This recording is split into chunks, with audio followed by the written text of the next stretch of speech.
Hello বন্ধুরা, আসসালামু আলাইকুম। রাত তখন 2টা। আসলে আমি টিকটকে একটা ভিডিও দেখতেছিলাম। তখনই হঠাৎ করে আমার সামনে এরকম একটি ভিডিও চলে আসে, আর আমিও চিন্তা করলাম আমিও এই জিনিসটা আসলে বানাবো, আর উঠে পড়লাম বানানোর জন্য। আপনারা দেখতে পাচ্ছেন এই রসুনগুলো বানানোর জন্য আমি রাত 2টা বাজে বসে গেলাম। চলুন দেখি কীভাবে তৈরি করে। আপনি আসলে চেষ্টা করলে পারবেন। খুবই অল্প উপকরণ দিয়ে আসলে আমি এগুলো বানিয়েছি। দেখুন, এখানে সাদা পলিথিন, সাদা কাপড় এবং কিছু ঝাড়ু ফুল নিয়ে বানিয়ে পেলাম এই সুন্দর রসুনগুলো।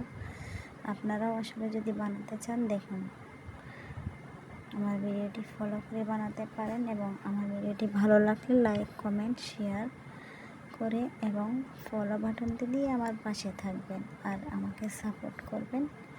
আসলে আপনাদের সুন্দর সুন্দর কমেন্টগুলো দেখলে আমার ভালো লাগে, আর এগুলো দেখেই কিন্তু আমার ভিডিও বানাতে আরও আগ্রহ জাগে। দেখতে পাচ্ছেন, এটি আসলে ভিডিওতে তেমন বোঝা যাচ্ছে না, এটা আসলেই অনেক সুন্দর। সরাসরি না দেখলে আপনারা বুঝতে পারবেন না। এই রসুনগুলো অনেক সুন্দর হয়েছে, মনে হচ্ছে বাস্তব, মানে সত্যিকার বাজার থেকে কিনে এনেছি এই রসুনগুলো। আমি দেখতে পাচ্ছেন, দেখুন আমি অনেক সুন্দর এই রসুনগুলো বানিয়ে ফেলেছি। আপনারা চেষ্টা করলে আপনারাও বানাতে পারবেন। এ পর্যন্ত আমার পাশে থাকার জন্য সবাইকে ধন্যবাদ। সবাই ভালো থাকবেন, সুস্থ থাকবেন। আল্লাহ হাফেজ।